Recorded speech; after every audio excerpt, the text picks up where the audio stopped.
Tersha irabigore bizambona ariko ngo binyita ngo ndi nyirashano ndaje nzabera ishyano zirimo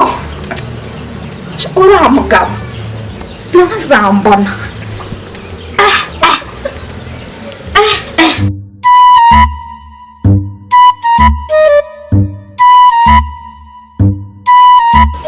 ariko papa Giriserine ni njye uzi ko washatse uyu mugore ari hehe yaje tukirira koko ko numva n'inzara yenda kunyiyicira umugore arashyira ibiryo ku meza nkagiye guterura ibyo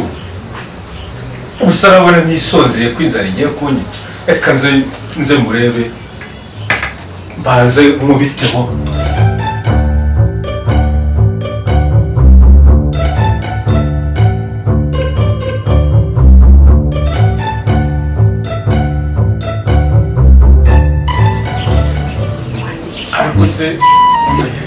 igihe waterura ibyo byuma byawe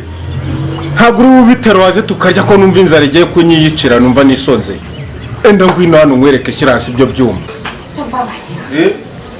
ni ukuri ndisonzeye kandi nabyo byuma biba bikeneye aho bashonje uba wahashyira ngwino nkwereke niko umuntu ntaha ariko ugasanga niwe muntu ugera ku biryo ntabwo ari njye wabaye erega ndarwaye ko wagira ngo uri muri umuntu wa ndimbati ubwo se kuri kurya gutyo urwaye ubwo utarwaye waba urya gute naba nabihashye ariko Giriserine nagorwa uzasanga ndimbati mu bantu kuko ndabona ariwe munga nyina ndabwiye ko ndwaye akisi message y'indaya zawe nijera reka turebe mpereza iyo ni message y'indaya zawe mpereza cyangwa kubiti kwafu bwoko busanga mpereza aho ngaho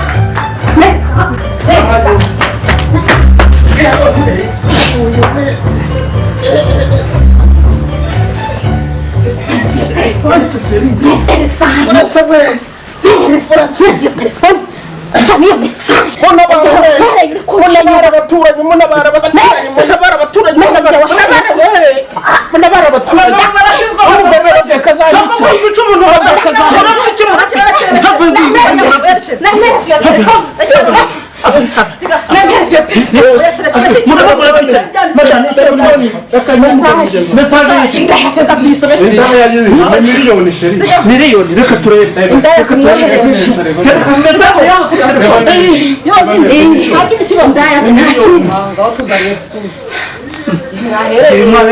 murakora mesaje mu gitondo oya asanga washaka iki baba nkunda kwirahira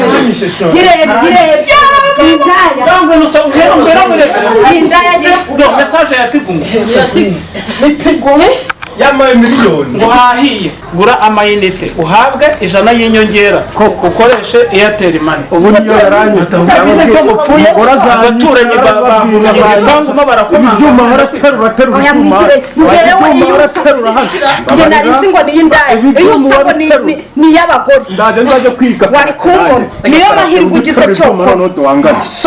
niyo mpamvu njyewe nyirashano nzajya nkora nterura ibyuma nkajya kujwira